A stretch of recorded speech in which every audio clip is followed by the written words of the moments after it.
So you're looking to sell your house and you don't know how much money you can get out of it? Maybe there's something you can do to get more. Well, do I have a video for you. Today, boys and girls, we're gonna talk about the 12 easy DIY things that you can do to your home to make it sell for more money. Stay tuned.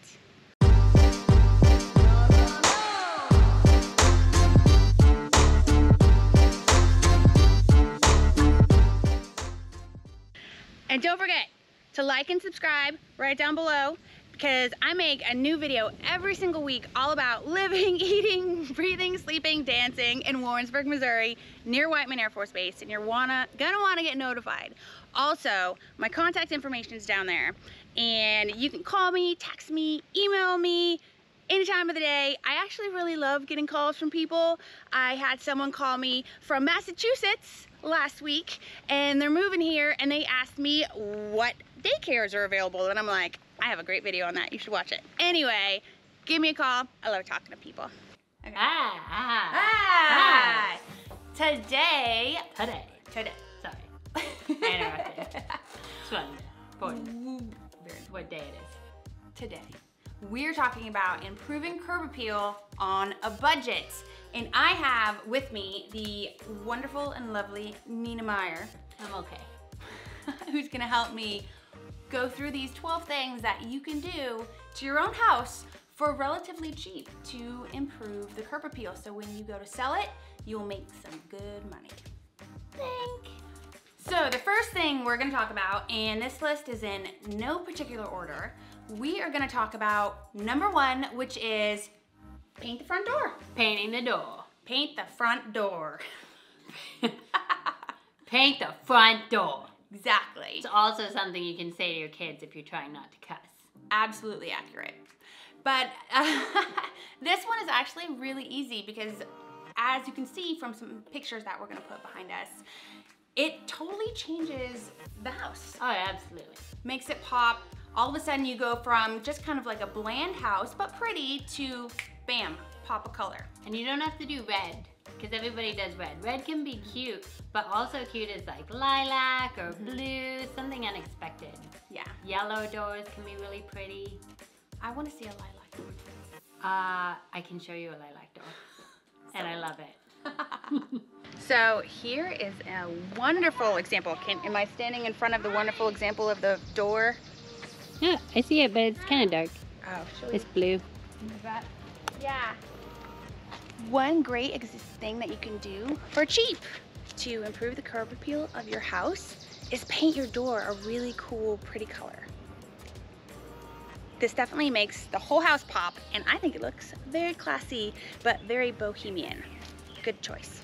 Moving on. Yes. Number two, plants. Plants. All All the plants. All the plants. Literally all the plants in the world. Absolutely true. Plants, plant flowers in pots, put plants next to your mailbox, plants next to your front doors. Honestly, you can never go wrong with plants unless you don't take care of them and then they end up dying and looking bad. Good news is though, if you're doing this for curb appeal to sell your house, they're probably not gonna die before your house sells, and then it's the people that bought it's problem. That is such a good point. So, yep. Just buy all the plants. Actually, I did that when I sold my house. I planted so many beautiful flowers in the front yard that I knew I would never be able to completely take care of myself. But man, I sold that house in 24 hours. Yeah, I'm sure it looked gorgeous, and they were like, wow, these plants, and then they were like, sorry plants, you're gonna die now. Lots of work. Oh, I like how they've defined their front entrance with flowers and plants. Uh-huh. And that's a cool, like, gaslight thing. Yeah, it's cute. Number three. That kind of goes with plants. It does go with plants. Window boxes. Window boxes. Sorry, spoiler alert. She was gonna say window boxes. You don't really see window boxes as often anymore. People associate them with the older generation, but there's something really classy and classic about one or two strategically placed window boxes with flowers in them. Yeah, they're super cute. Reminds me of like being out in the very French European. countryside. Yes, French countryside, very European. Or like Amsterdam. Exactly.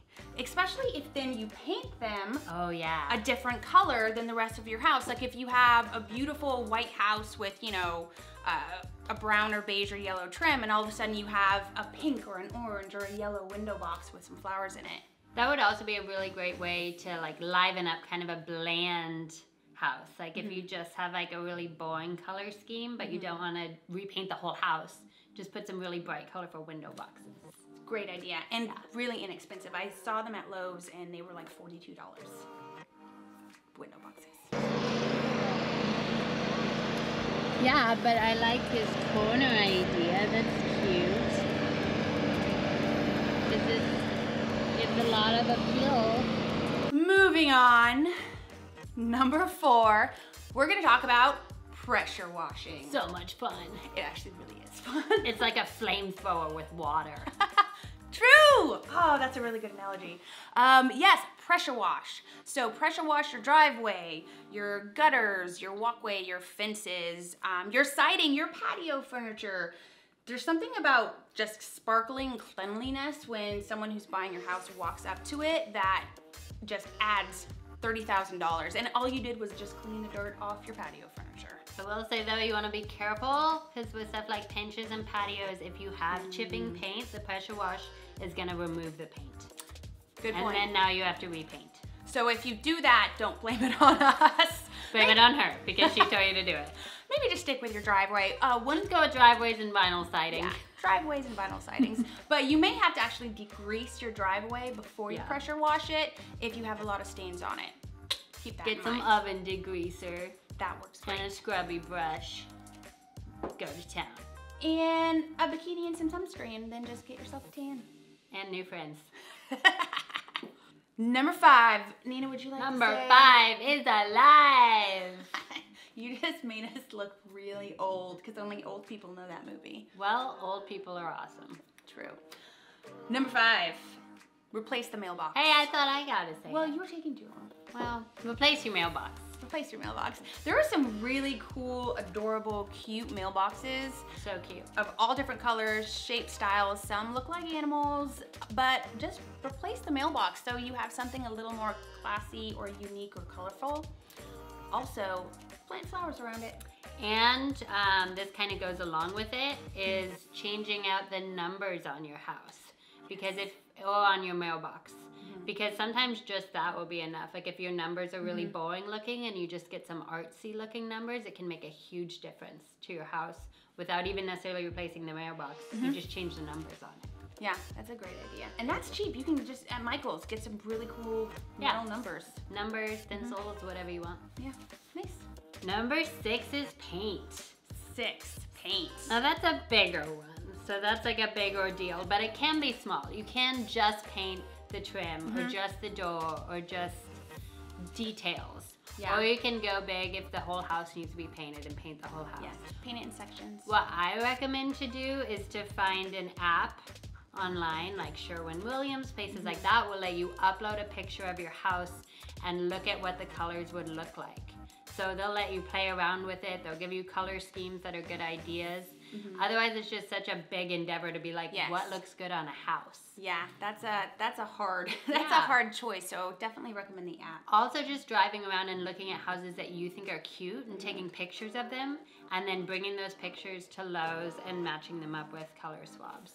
That's a great idea. So overall, see what I did there? Overall, there can be small paint jobs that you can do, so just window boxes, just window trim. But if you really want to make a really big improvement and you have a couple weeks to invest. And a lot of friends and beer. Maybe some pizza. Yeah. You could paint your entire house because that makes a giant difference. A new color scheme. Yeah, it changes everything. But it can also change everything bad if you don't plan it out really well. Yes. Because you don't want to waste all your time and money painting a whole house and then realizing you don't like the color. I recommend no more than 3 colors. Yeah, never more than 3 colors. Unless you're doing something crazy artsy, but we're not gonna do that.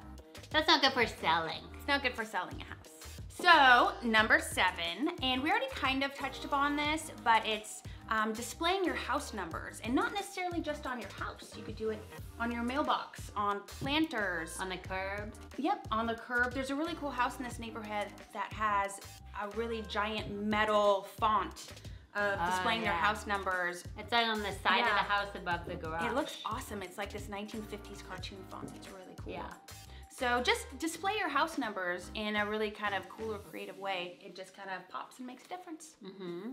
Moving on to number 8, we're going to talk about lighting and updating your light fixtures and your lighting in the front of your house.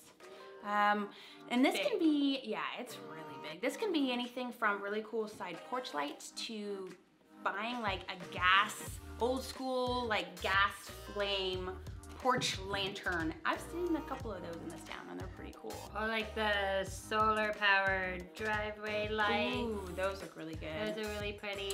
Hanging Edison bulb lights that string between your trees if you have kind of a longer walkway. If you have a big porch, putting a ceiling fan can make a huge difference. Yeah, and it makes me feel like a old southern lady. Then you can fan yourself while you drink your tea. Mint juleps, mint juleps.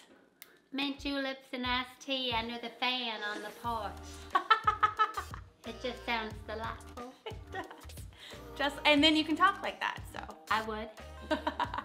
But updating your lighting in the front entryway, the front porch, really makes a big difference. Yeah, and you can check out antique shops, stuff like that, especially if you have any sort of electrical skills. So if you're willing to watch a YouTube video about electrical work. Don't recommend that.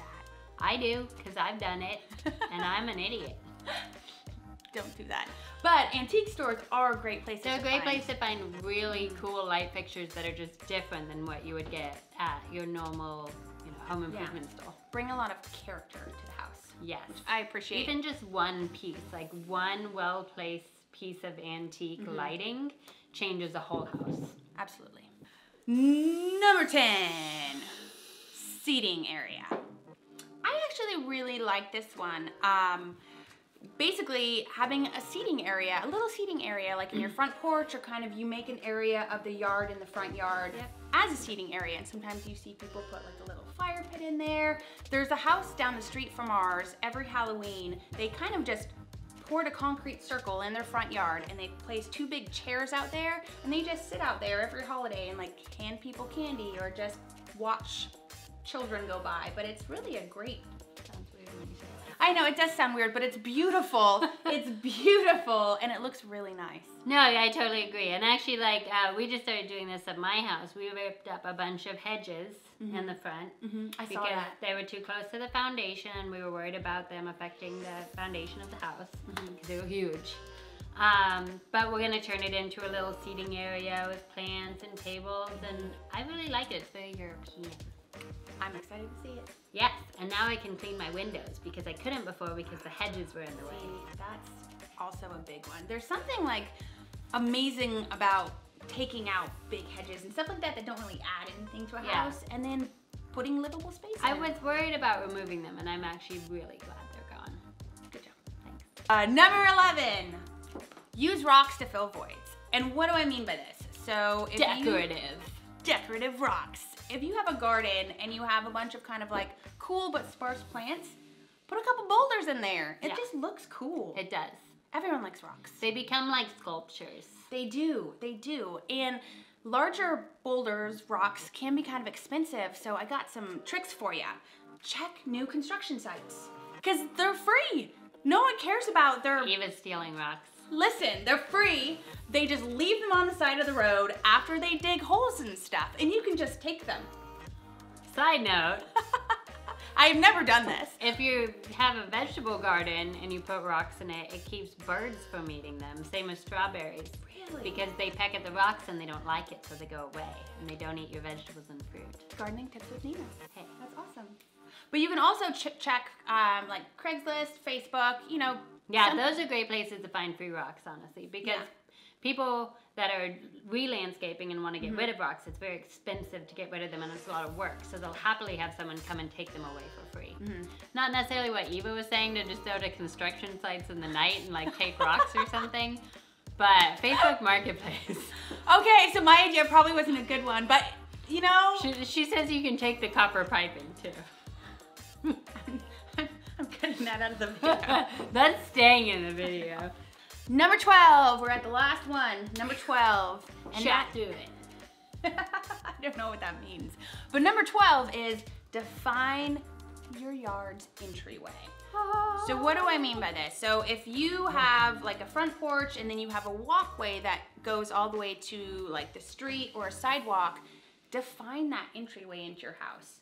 And you can use plants, you can use a little mini gate. Little guy holding a lantern. Yeah, you could use columns or an arch, my favorite. You could use an arch and you can plant like beautiful flowering vines on it or grapes. Or you don't even have to plant anything on it. If you're not into planting stuff, just an arch in general adds so much character to an entry. Yeah, it just defines that entryway and makes it look classy and like you want to go in. And like you're gonna have a ceiling fan on your porch and iced tea available. I bet people with arches in their entryway have both of those things. Yep, they always have ceiling fans and iced tea. They're the best people. Agreed. And that's all she wrote, folks. In conclusion, was there no conclusion? Okay, I think there's a conclusion. In conclusion. The conclusion is it's easy. It's not necessarily easy, but it's possible to do great curb appeal on a budget that'll improve your house immensely. And once you sell it, someone else gets to keep it up. Exactly. No, that's exactly the point. These are 12 really great steps of varying budgets that will make your house more appealing, not only to you to live in, but when you go to sell it. Super appealing. I bought my house literally in my mind the second I drove up before I even went inside. Just because how it looks? Just because how cute it was outside. I don't even care what it looks like inside, I love it. Just driving up. So that's what good curb appeal does. Yeah, it sells your house instantly. Like that. Thank you guys so much for watching. Thanks for having me on your show. It was You're so welcome. fun. It was so fun. Hopefully you, the viewers, thought so as well. Make sure that you like and subscribe down below because I make a new video every single week all about Warrensburg, living in Warrensburg, and cool, neat tricks, things that you can do to your house. So click that button. Also, my contact information is down below. And I hear from people all over the world, actually. I've heard from people from Italy and Germany and Prague. How about Zimbabwe? I haven't heard from them yet. That would be awesome, though. Yeah. But people who are PCSing into Whiteman Air Force Base or moving to Warrensburg who have questions, and they call me or they text me, and it's awesome. So make sure, if you have a question, contact me. Overall, I had a great time. Yes. Bye.